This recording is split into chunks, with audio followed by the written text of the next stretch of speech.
speaking this morning, and I know a couple other senators will be coming in a little late, but we'll go ahead and call this first meeting of AET to order. This will be combined organizational and first meeting of the committee this year. So thank you all for arriving early. It kind of separates the men from the boys, so to speak, in an early call like this morning. But I appreciate you all getting up early to make it here. The first item that I want to bring up this morning is that for this committee, we will consider 6 to be a quorum of the committee. We have an 11-member committee, so 6, and we certainly have that this morning to allow to proceed with our business. Secondly, I'd like to recognize Senator Barrett for a first motion. Thank you, Mr. Chairman. I would like to nominate Senator Bart Williams as secretary for the committee. We have a nomination of Senator Williams as secretary for the committee. Are there other nominations? Seeing none, I move the nominations be closed, and we'll take a vote. All in favor of Senator Williams as secretary of the committee, say aye. Aye. Any opposed? Okay, he will be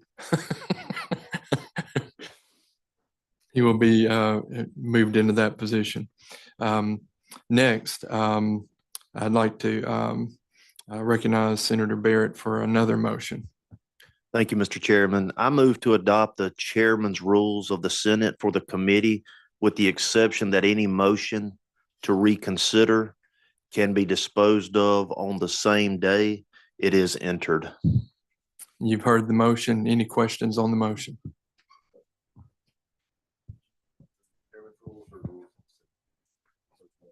I'm sorry, chairman's rules of the Senate. There is no such thing. It's one of the other. So Well, I'll modify it to be chairman's rules. Yeah.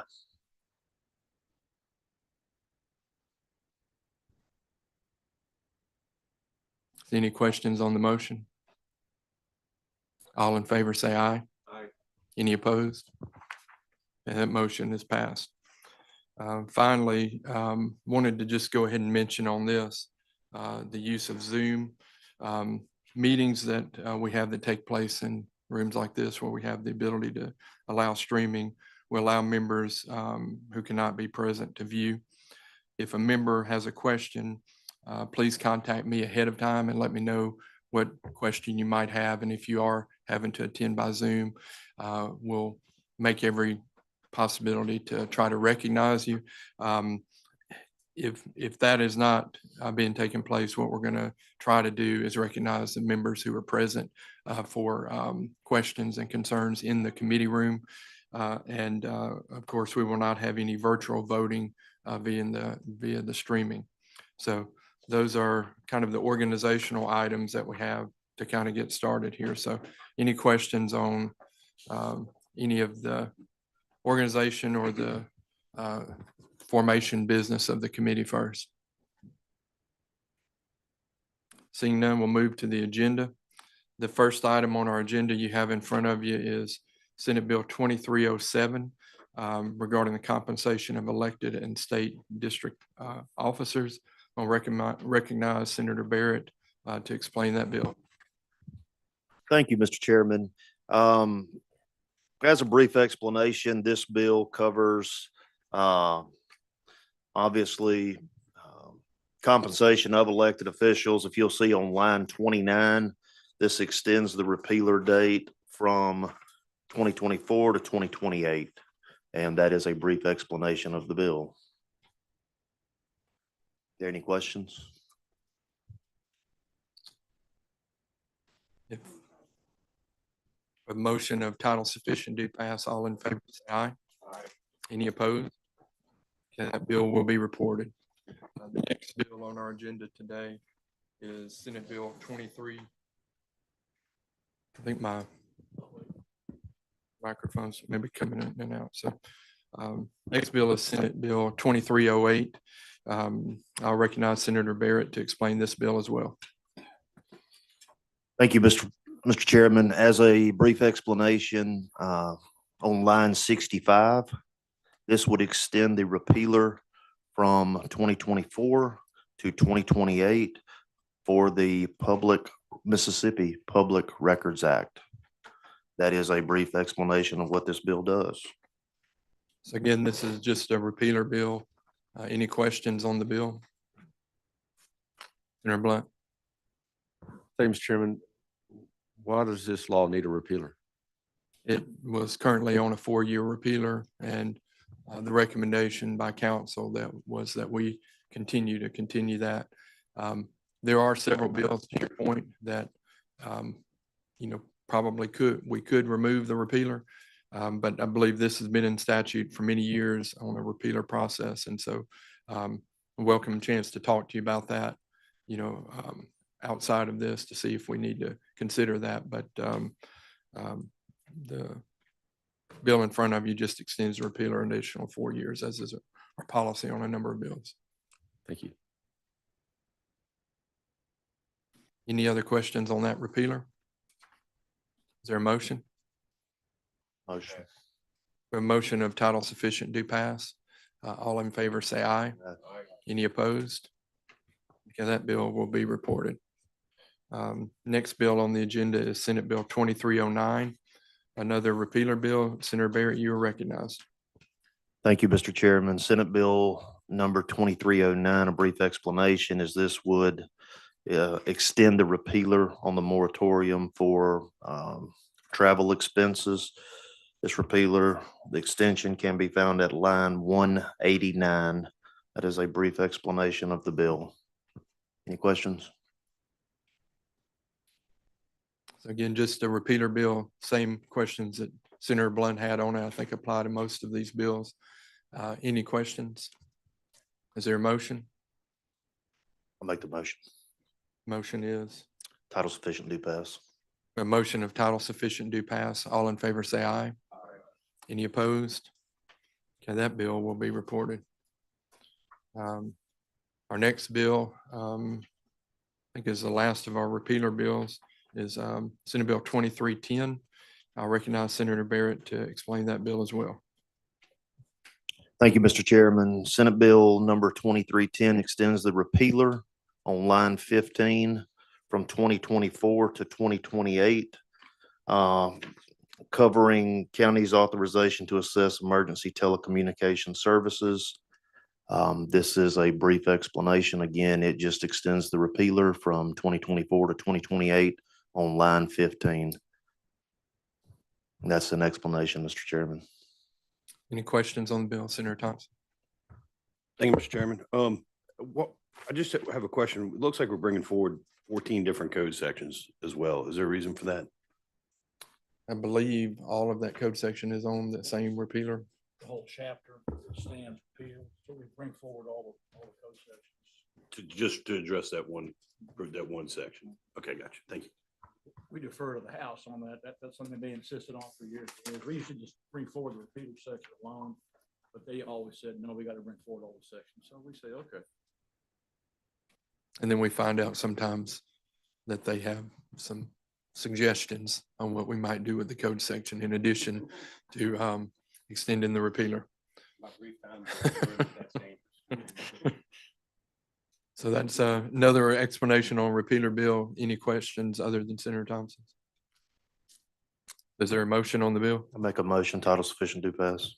Motion is title sufficient do pass. All in favor say aye. Any opposed? And that bill will be reported.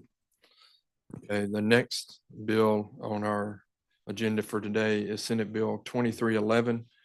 This Senator Wiggins bill, the bill as introduced, which you have a copy of in your packet, would remove the cap on the annual salary for the sheriffs.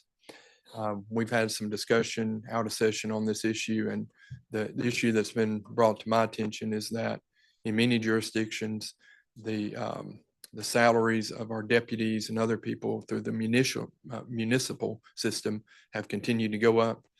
And I think we're finding in the county that some counties would like the ability to still be able to compete with the municipal pool of applicants for these positions. I am not of the opinion that we should remove the cap. So in front of you, you have a committee sub that we are still continuing to work on. Just a little background on how this statute was set up. You may remember few years ago, I handled the supervisor pay raise bill. The sheriffs are very similar in the sense that their base salary in section 1 of the bill is set by population. And so depending on the population of the county, the salary kind of cap for the original base is set based on those population numbers. And then through sections 2 through 9 of this bill, there were provisions over the years that allowed counties that in most instances had, say, a jail in the county to have an additional amount that they could provide to the sheriff in the amount of $10,000. So that's sections 2 through 9, subsections 2 through 9. Well, in subsection 10, at some point we added a provision that all counties would be allowed to extend that $10,000 supplement across the board. And so that was applied. And so as it stands right now, the sheriffs can receive their base plus an additional 10,000 as the statute is for all the counties. So the proposal that you have in front of you on line, let me find it here real quick. You probably are already there. On line 197, we would change, may pay an annual supplement to the sheriff of the county in an amount not to exceed $25,000. So we would be taking it up from 10,000 to 25,000. The problem, as I reread it this morning, it comes in the sentences after that. So we have the qualifier that the amount of the supplement shall be spread on the minutes of the board.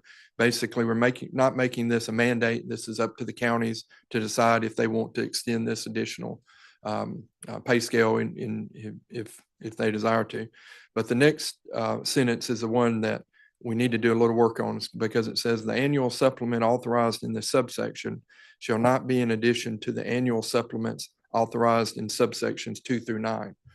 When 2 through 9, we basically say that those counties cannot author an additional salary stipend above 10,000. And so as I read that this morning, basically we would only be allowing the sheriffs in the counties that are not in 2 through 9 to have this option. So I would like to have a working amendment proposed. I'm going to speak with probably Senator Barrett that we change the language in that sentence to make it be sure that all of the counties, if they desire to, will have that ability to offer an extension of salary greater than 10,000 up to the 25,000. And my first thought is, well, we could take 2 through 9 out of the bill and just have that out of it. But that might be more than we want to do. So I'm going to try to come up with a creative way to phrase that.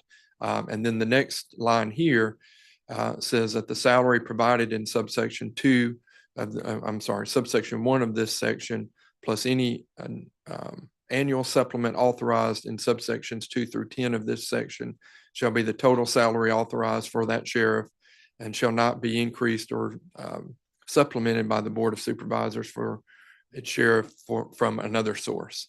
So there have been some reports to me that there might be some instances where people in elected positions have their salary and then they have additional salary that's provided in a different way. And I think we should be very clear and transparent that whatever we decide the salary of the sheriff should be the sheriff salary and not be doctored with in another manner. So that's a long, brief explanation of the changes.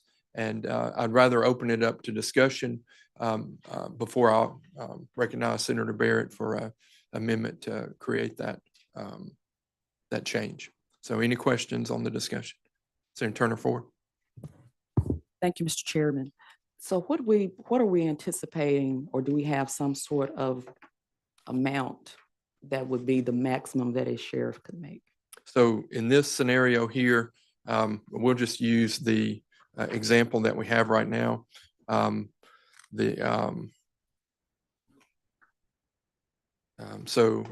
If we use say the first number, we have $104,000 right there for a population over 100,000.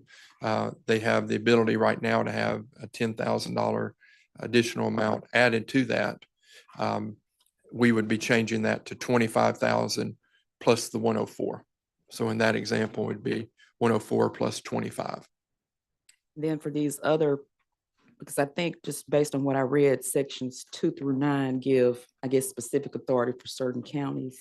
Yeah, and so what happened, again, this is the confusing thing of the statute that we did not deal with, is that at some time the legislature decided that these specific counties that have jails should have a 10,000 extra amount. But then we came along at some point and said that all counties can have that 10,000 amount.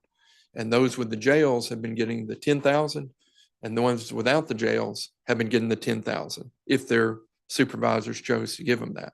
And so we're trying to make it be where, you know, it's 25 plus the base across the board. Thank you. Senator Williams? Thank you, Mr. Chairman. Just trying to see if I understand this. Currently, what we have in statute is at the discretion of the Board of Supervisors, they can increase a sheriff's salary from $0 to $10,000 at their discretion. Right. What this bill does is go from 0 to 25,000, simply put. Is that it? Simply put, yes, sir. Thank you. I know it's a confusing statute.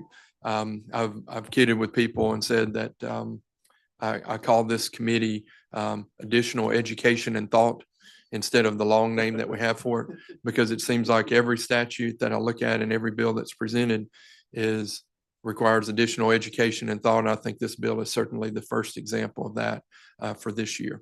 So are there any other, Senator Turner Ford? I do.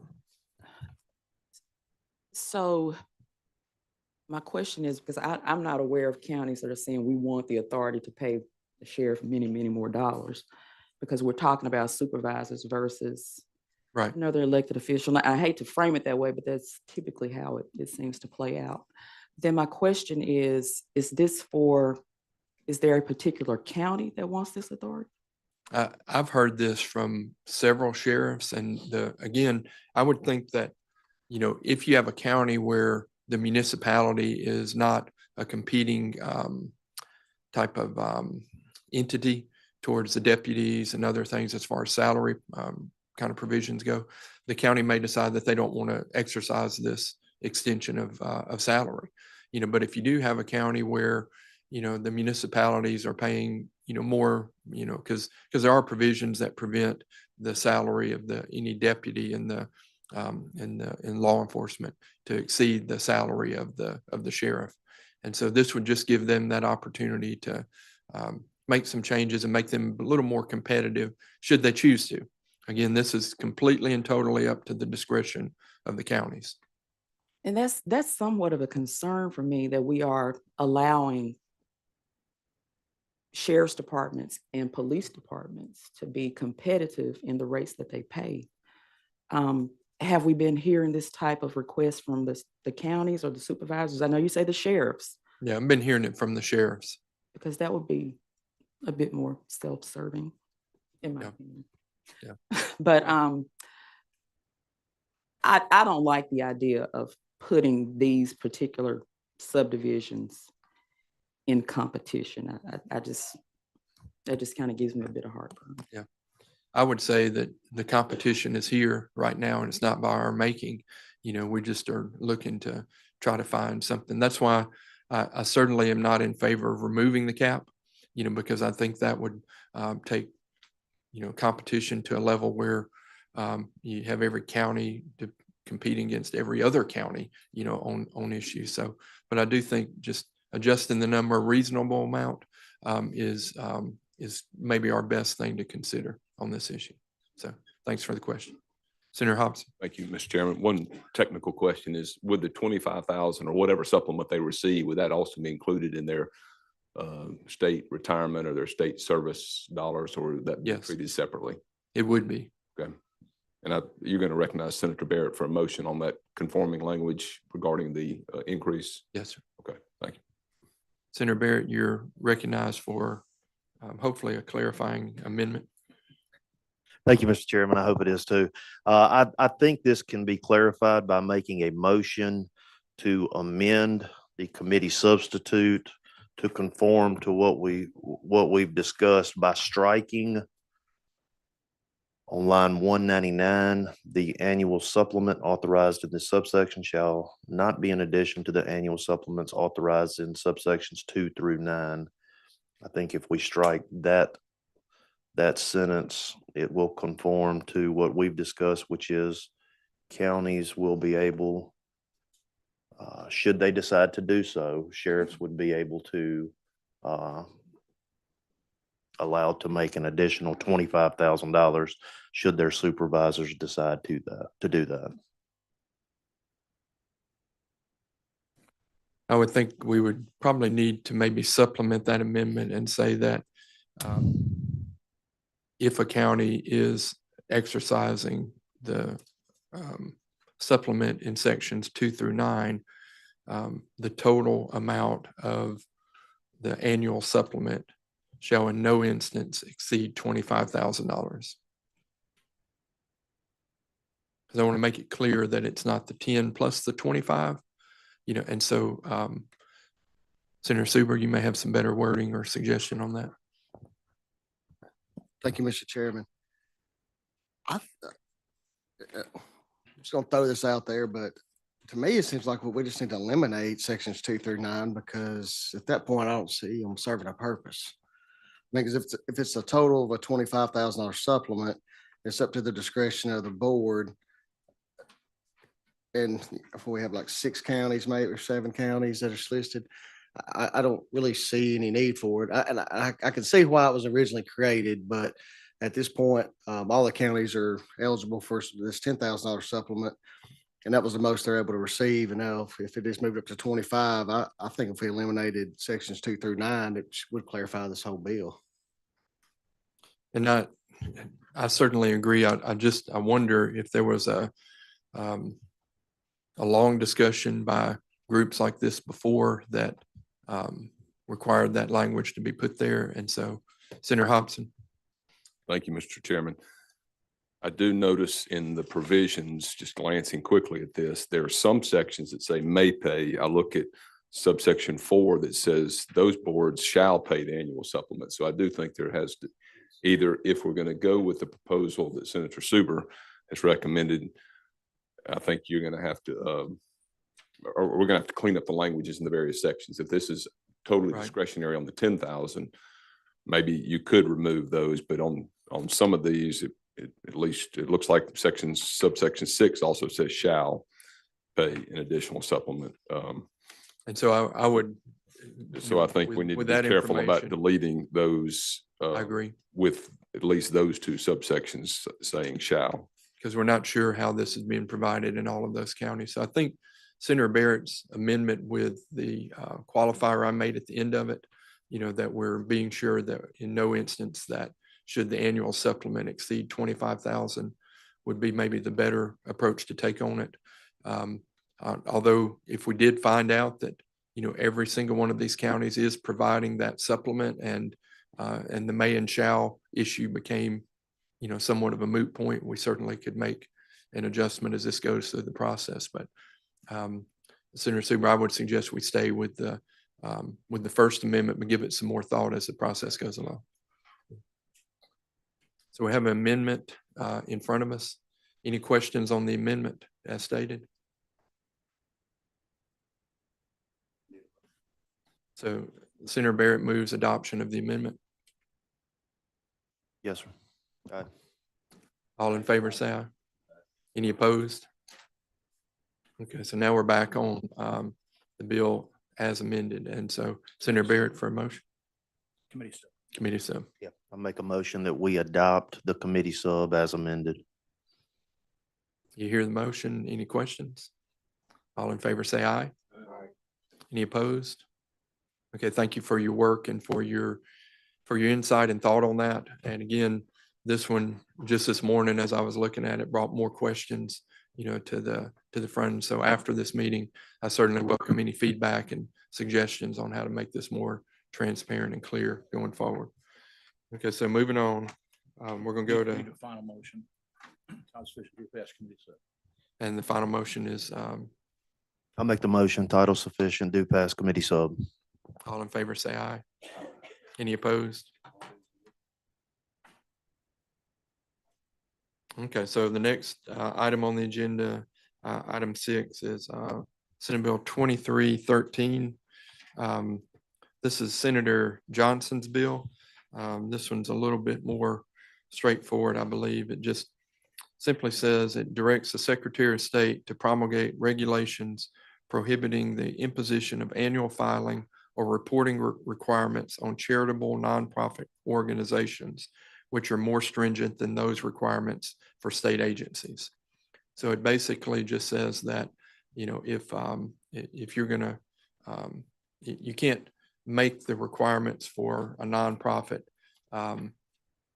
reporting or otherwise more stringent than what we're requiring for state agencies. And, you know, I know as someone who knows several nonprofit organizers, most of these nonprofits are very small, trying to do good work, you know, and sometimes we can put burdens and provisions on them that hamper their ability to do the good work. So that's what Senator Johnson explained to me was his reasoning for wanting to bring this bill forward. Senator Hobson. Thank you, Mr. Chairman. I want to be careful about this one because I know that we, it seemed like several years ago, instituted some regulations on nonprofit charitable organizations because there was a lot of these pop-up nonprofits that were not doing good work. They were Right. actually trying to do it for bad reasons or trying to raise money so they could pay a salary and not do what they were proposing to do. I want to make sure that by doing this, we're not limiting the Secretary of State's ability to regulate those nonprofits that they may need more information on. They may need to make sure that they're legitimate before they start seeking donations from people. So while I get it, I don't think we want to make them have any more stringent regulations. There may be some things that are different than a state agency that we would want from a nonprofit to help the public feel secure that when they make a donation to a nonprofit, that they're actually getting what they think they're getting or what they're supposed to be getting. That is a very good point. And, you know, there always are proper players and improper players in the process. I would, although I've told people that I have, I'm gonna try my best this year not to use reverse repealers to move things along. But I think with that question and just that concern, this might be one of those that I think we need to give a little more thought to.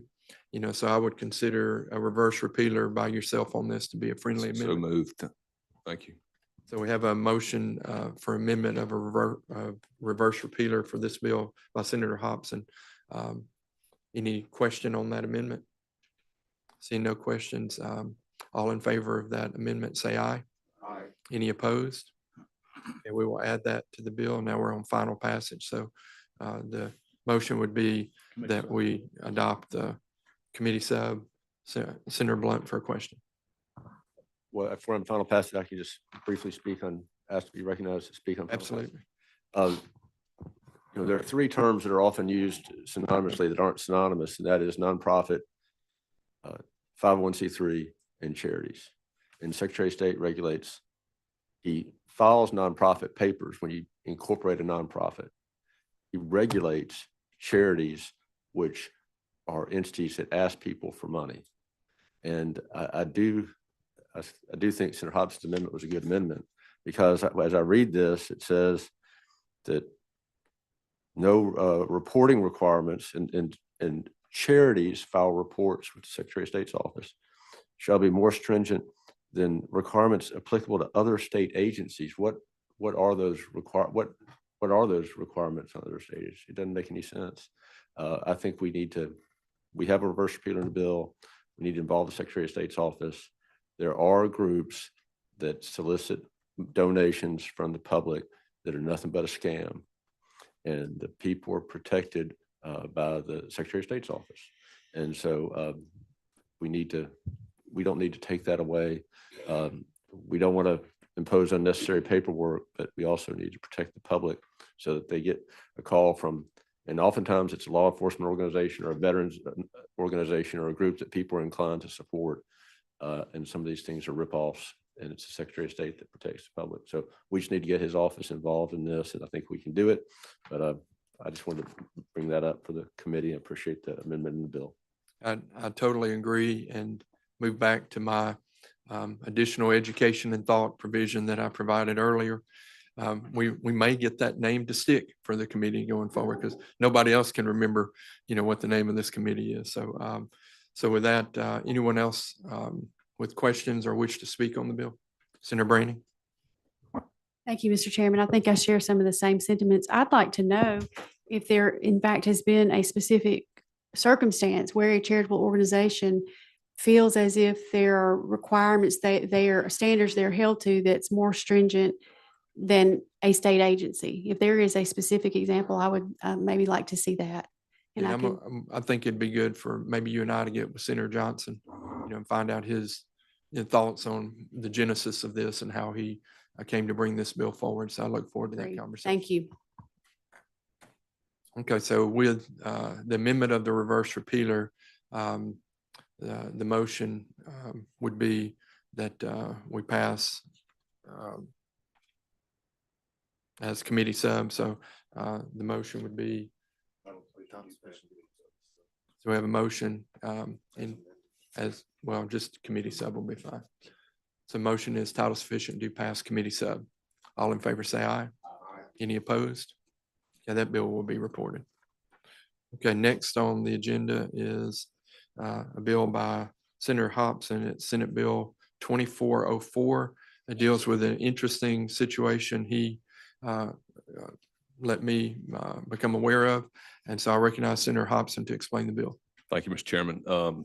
The state bond attorney, as most of you know, is responsible for reviewing all bond issuances in the state. And when they go through a validation process at the courts, they have to issue an opinion that's part of the package that the court reviews when they validate a bond. So apparently, in fact, we happen to have had, I don't know if he's still around, one of our former state bond attorneys in the House today, but I don't know how often this happens, but it has happened recently that our state bond attorney, who's appointed by the governor to serve, I think concurrently with the governor's term, had a conflict of interest, and there's no procedure in the law. What do you do when you have that? So this is a simple, I think it's a simple addition to this bill that says if there is a conflict, he or she will notify the governor, lieutenant governor, and attorney general that in writing of the conflict. And at that point, the governor will appoint a pro tem bond attorney to review the package, and then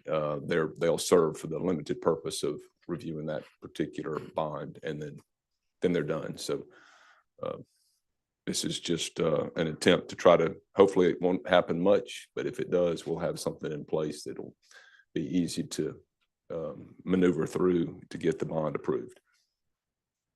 I'd be happy to yield to questions, Mr. Chairman.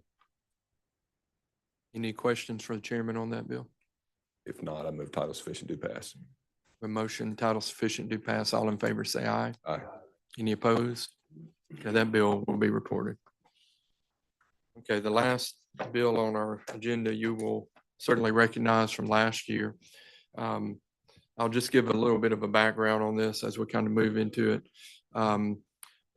Last year, a number of people in this room and certainly in this building spent a good bit of time talking about the Jackson water crisis. I spent countless hours working and trying to find solutions for this. And the bill that was introduced last year ultimately died, which I've come to conclude was a good thing. The product that we had last year, I don't think took everything into consideration that needed to be considered. So as the governor said last year, he said the legislature was either acting too late or acting too early regarding the crisis. And I've come to believe that that was the correct opinion at that time. And I think we've got something this year that's a little better solution for us. Some things have not changed since last year. The receiver is hard at work, and we all know, those who live here, we know many improvements have been made, but we also know there's still years of work ahead for us to get to the desired ideal scene in this situation. I personally feel that I've learned a lot since last year. I'm able to see more perspectives on this. but I still rely on my desire to have a solution that's not temporary, but is generational for my family and for the customers of the system. I've taken feedback since last session, have sought feedback from the receiver, and I feel that we now have a product that can set the stage for the future. Many of the provisions you'll read in here are similar, but some are quite different. And so I'm going to kind of walk you through the bill and hopefully answer questions as we go along here. So just like last year, the desire is to set up the Mississippi Capital Regional Utility Act, which I'm kind of calling MCRUA as an easier way to explain. Section 2 is the intent of the bill, very similar to what we had last year, and that is to provide access to safe, clean, and reliable water and wastewater services to allow health, schools, economic development, and businesses to thrive, to address the concerns of the U.S. District of the Southern District of Mississippi, who put the wastewater system under receiver's control as of July 31 of 2023. The intent is to provide for a stable, sustainable inheritance plan for the system before the receiver's oversight is judicially dissolved, which is it's date uncertain. We don't know the date for that. And then this is kind of the teeth of the changes here. This provides the option to purchase the water and wastewater assets at fair market value as determined by the court. The court would be the federal court of which the receiver is acting as an agent for now. This option to purchase would be provided only if all existing system debt is paid off. And I give the analogy of, if you were going to buy a house, you would be more confident in buying that house if you knew that that house did not have a number of encumbrances or liens against it. And this system is one that has required a lot of work. And part of the receiver's work, in my understanding, has been to try to pay some of the debt off or all of the debt off as we go along. And so to achieve that, we would authorize local governments and rural water systems through the Department of, through DEQ, to loan at an interest rate of 0% for a 40-year term. So the agreed upon price, the fair market value as determined by the court, would be given to the city of Jackson for the system at the date that the receiver leaves. I'll get into more of that as we move along here. I'm sure I'm going to get questions about what that number would be, but I'll try to move into that as we go along here. Section 3 of the bill is just the definitions, similar and same definitions as what we had last year. Section 4 is the establishing clause. It establishes that the authority and the boundaries of the MCRUA would be the areas currently being served by the system owned by the city of Jackson. The authority shall be a corporate nonprofit. It shall come into existence when a majority of the board members are appointed. It provides that the utility authority will assume ownership, management, and control of the system on the date of the federal court's termination of the receiver. And so the ownership would convey at the ending of the receivership, or at an earlier date, should there be some reason to convey that at a time before that. Any lawsuits regarding the matter would be determined by the Chief Justice. All funds provided by the federal government may only be used within the service territory. We had that in last year to make sure that any of these dollars coming in, we're making sure that they are being used in the area that the court established as an area of need. Section 5 is a change because last year's provisions, the MCRUA was being set up basically to run the system, and there was not going to be what I consider to be a cash exchange for it. We set up that board and had members of local government and other government making appointments and things like that, which made it complicated. But within those appointments, we had qualifiers of what we would want those members to be. And so the changes I've made on this is it would be a 9-member board. 5 of the appointments would be from the governor, 4 would be from the lieutenant governor. Of those, member 1 would be an employee of a large non-healthcare business with 200 plus employees. Member 2 would be owner of a restaurant. Member 3, the employee of a local nonprofit. Member 4 would be a member of the clergy.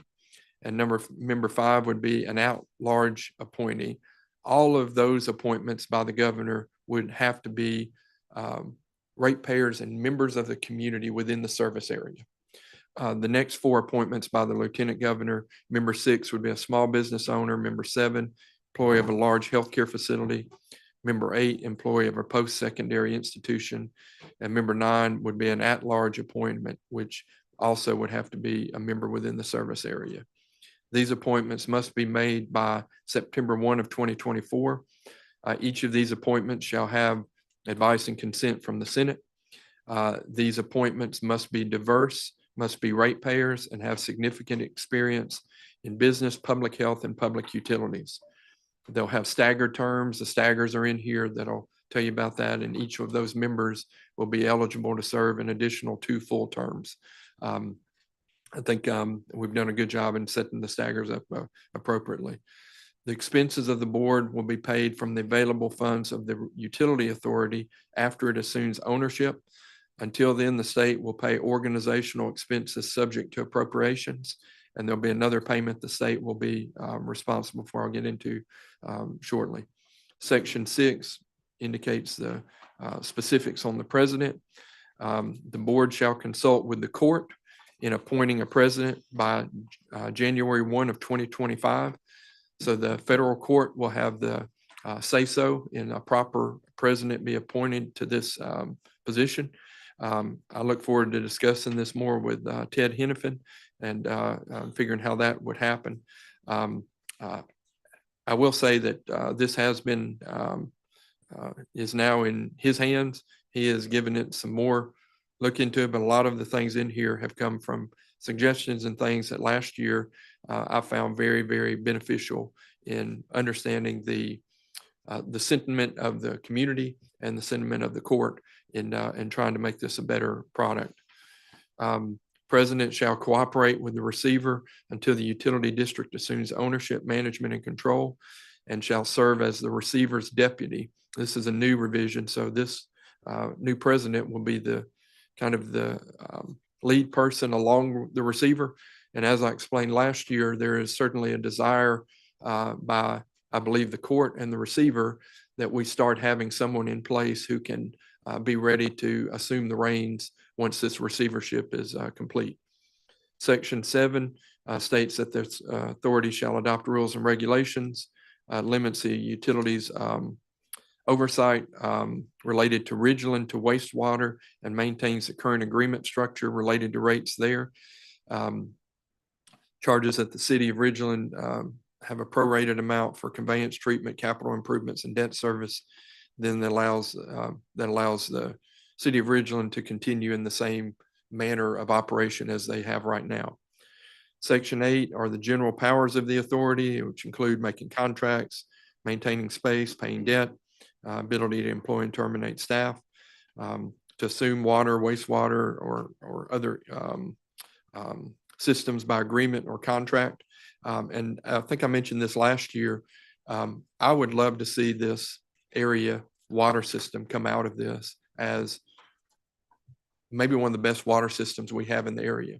So instead of the problem we've had of other areas trying to leave the system, I would love to see IMCRUA over time expand and offer those services that are hopefully going to be improved to other areas of the surrounding community, should they decide they have interest in that. There's nothing in here that allows them to take or move into that without a careful contracting agreement. Requires the submission of annual reports, requires submission of water condition reports in certain instances. Section 9 is the authority of the president to supervise, employ, attend meetings, and submit the budget, typical things for a president.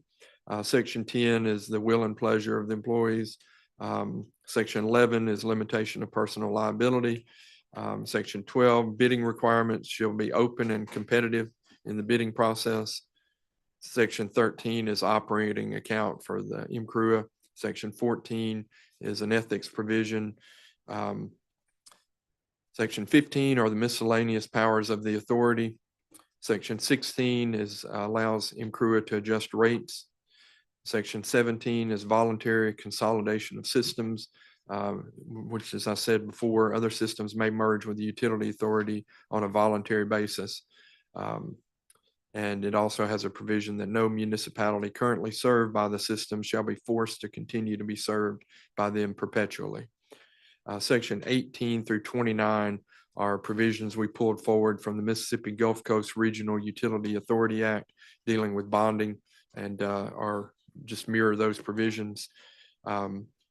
Section 30 provides the codification of the act, and then Section 31 says the act is effective on July 1 of 2024. So I know this is one of those bills, and I know last year, there were some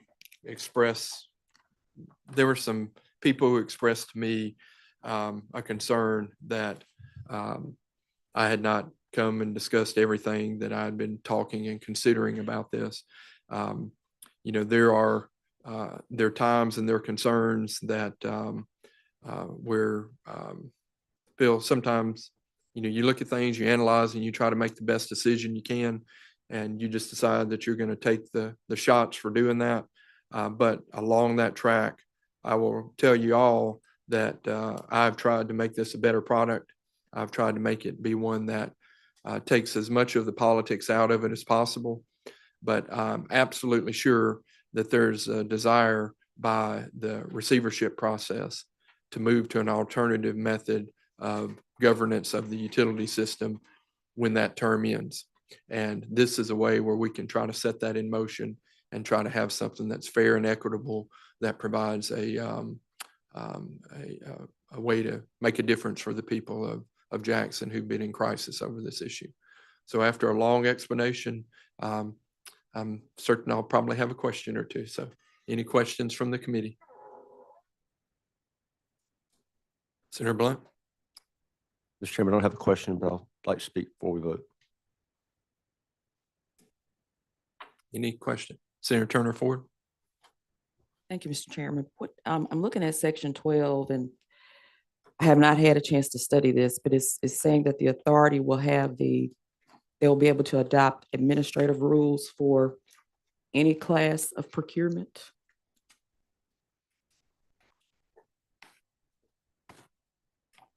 Which Turn to it right here. seems to be a, I guess, latitude that other public entities do not have.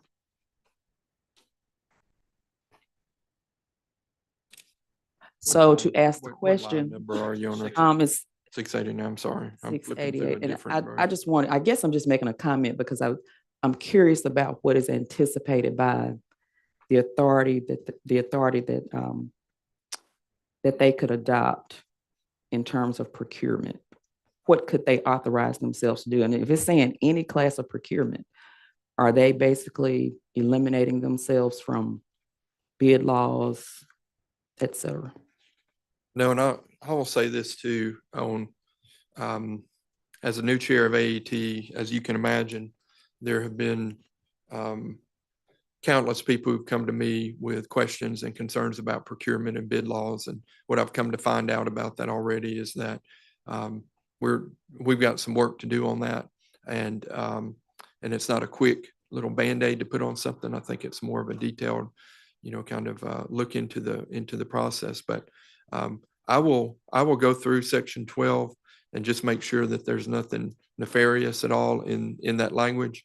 A good bit of this language, I think, was borrowed from the Gulf Coast Regional Utility Authority. So I'll try to look into that. But I just want to make sure we're making it possible for this new utility authority to procure everything that they need to have.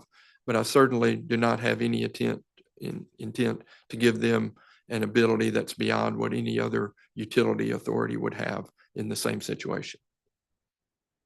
I mean, that's just basically the point. I don't know of any, most cities, counties, other types of associations are accountable to some state statute when they procure items. And for them to institute regulations to enter into any type of class of procurement without any oversight other than themselves, I think it's an issue. We will check on it, certainly. Senator Branning, I think first, and then Senator Hobson. Thank you, Mr. Chairman. Just to kind of play off of your question, and do you think it's more of a difference between this being set up as a nonprofit versus maybe the previous composition that being subject to what procurement laws? And I don't know the answer to that. I'm just saying, as we look at section 12, maybe that could be the distinguishing factor there. Absolutely. I think that's a great point. And I think, again, we need to look into that and find out if that is the case. So. As Senator and as Turner a Ford, final as a follow-up. comment to that, I think, with a lot of these, the water associations are nonprofits, and I don't think they even there are certain disclosures they don't have to make. And so I'm just curious about, I'm concerned about making sure that this is, they just don't get to run unbridled and other entities don't have the same authority.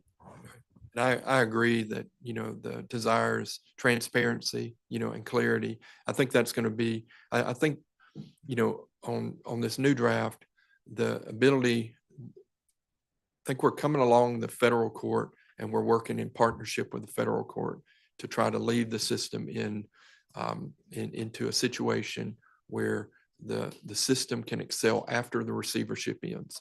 And so that's my desire, is to work with the court. That's why there are provisions in here to have us be working with the court, because, there are certainly some challenges ahead, and I look forward to looking into that section more. So Senator Hobson for a question. Senator Thompson. Thank you, Mr. Chairman. Do we have an idea right now of when this receivership may end? Is there any indication that there's gonna be an immediate need for this, or what kind of horizon are we on? So the immediate need is for there to be a successor, a deputy for the receiver, because as all this work is being done and all these modifications are being made, if we are going to leave this in the hands of someone else, it would be very beneficial, to have kind of a next governing president there, learning the ropes and kind of finding out what's going on and reporting that back to the board. The earliest date that I've heard possibly is 2027, but I think the worst thing we could do is wait to 2027 and then change the governance, that would be the second worst thing that we can do. I think the worst thing we can do would be to have the receiver leave and leave it in the same governance structure that got it into the trouble and not make any modifications going forward. But I look forward to having someone there who can report to us, because we have these members, who will be here, via advise and consent. We can relay to them our desire to have this prepared and, in proper form, through our confirmation process. So you envision this utility authority being propped up and being able to sort of ride alongside the receiver as that comes to an end, as the receivership comes to an end? Right. In fact, it'll come into existence when we appoint the board members, but as far as its ability to actually run the system, that will only come into existence when the court and the receiver determine that their work is done. And if I were the receiver, and I certainly cannot speak for the receiver, I would not leave, until I felt like that was taken care of. I think if we set the stage and we build this, I think we are setting ourselves up, to have that receivership, in more in a timely fashion than continue in perpetuity, because it may continue much longer than anyone expects if we don't make strides forward. I don't disagree with trying to anticipate a problem and have a solution set up. I do have concerns about how heavy-handed this may be. Is there another utility authority in the state whose board is comprised of appointees from the governor and lieutenant governor only, that you're aware of? I will have to find out. I'm just a little concerned about the involvement of the local government. I wouldn't want, all due respect to you guys, I wouldn't want y'all coming to Harrison County and putting together my utility authority necessarily.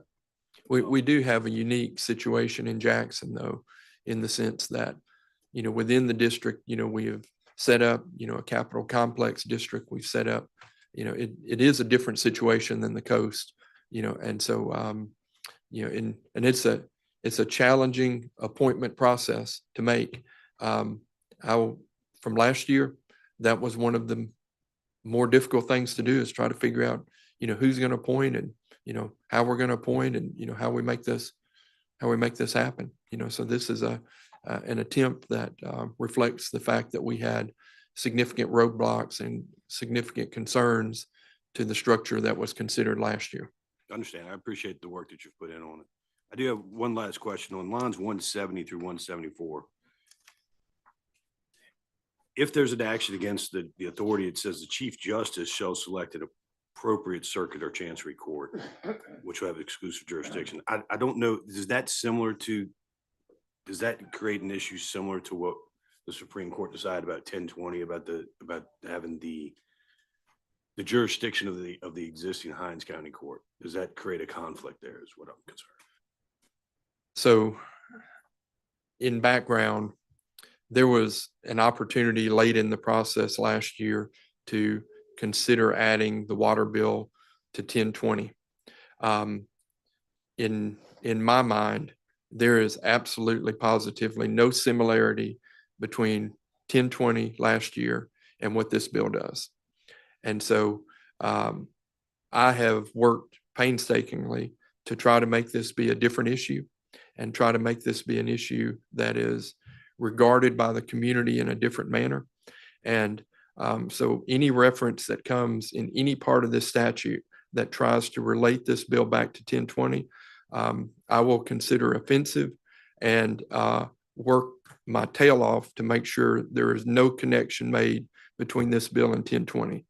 The jurisdiction recommendation is just an attempt to try to create as great a deal of impartiality as we can. And so in this situation, this is the same language we put in there last year. The desire is to have actions be taken in a non-political manner. And I trust that the Chief Justice, in this decision that would be made on lawsuits or issues like that, will do the due diligence to make sure that that does not happen. My question, and the analogy to the bill from last year was just to point out that I don't know if there's a jurisdictional issue there. Can we create, through general law, can we create original jurisdiction in this manner? That's my question. I don't know if we have to have an answer to that now. Yeah. It's just area of concern. As a non-attorney, I do not have the answer to that question, but I know there are many attorneys in this room who are listening and making notes who will give me the answer to that question. And it's an issue that many attorneys will disagree over and fight over going forward, I'm sure. Thank you, Mr. Chairman. And in full disclosure, I say things in jest about attorneys, but my daughter's an attorney now, and so she's always listening and watching, and so she is now my favorite attorney, and so if I have any attorney questions, I'm always going to go to her first. So I appreciate the question. Any other questions? So Senator Blunt, you're recognized to speak on the bill in front of us. Here we go again. This is a bill that is focused solely on where I live, where I represent, and this is my first time seeing it. Had no conversations about this bill with anybody in the legislature, anybody in legislative leadership, anybody who represents the area affected by this bill. And I certainly don't question anybody's motives in doing what they think is right.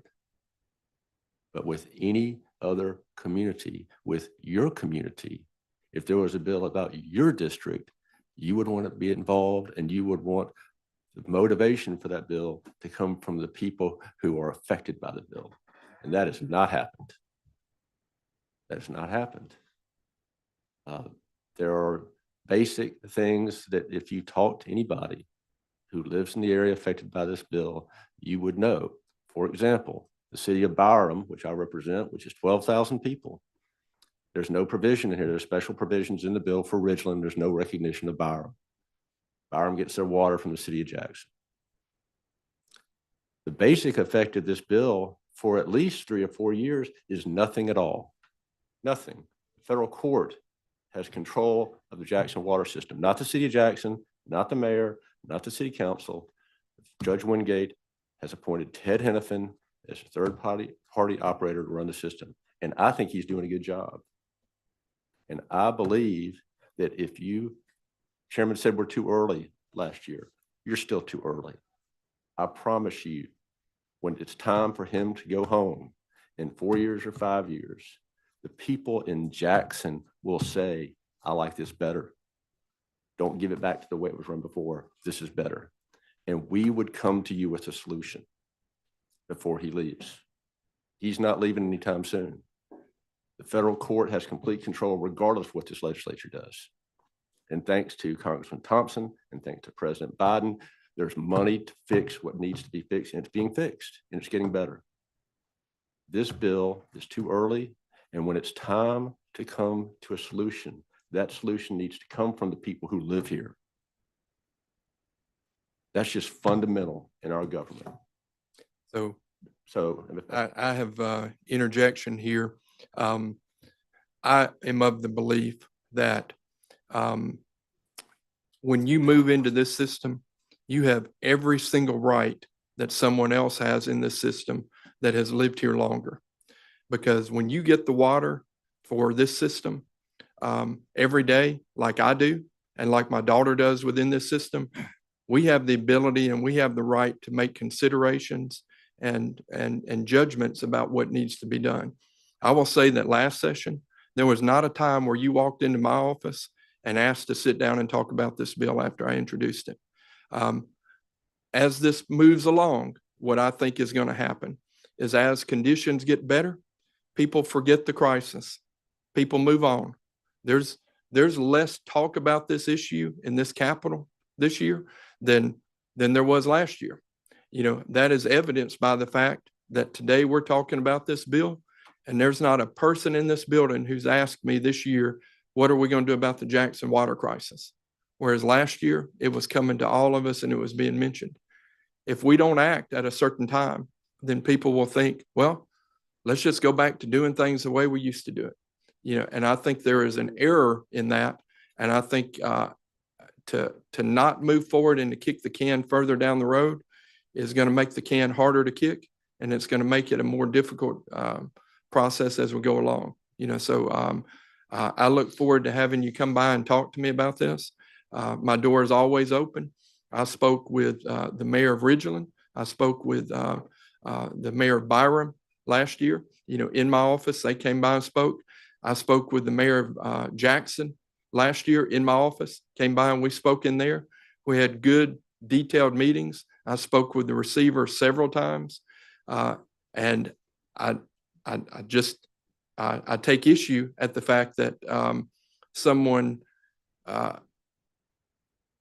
does not have the right to bring up an issue related to the capital city because they weren't born and have lived in the community their entire life. You know, and so I'm going to continue to bring this issue up. If you ever have any questions about it, whether it passes this year or not, ask me, because I'm going to be working on this until I find a solution that's good for my family as we move forward in this crisis. Any other questions or anyone else want to speak on the bill? I make a motion, title sufficient, do pass. A motion, title sufficient, do pass. All in favor, say aye. Aye. Any opposed? Bill carries. That will complete this first meeting. And is there a motion? So moved.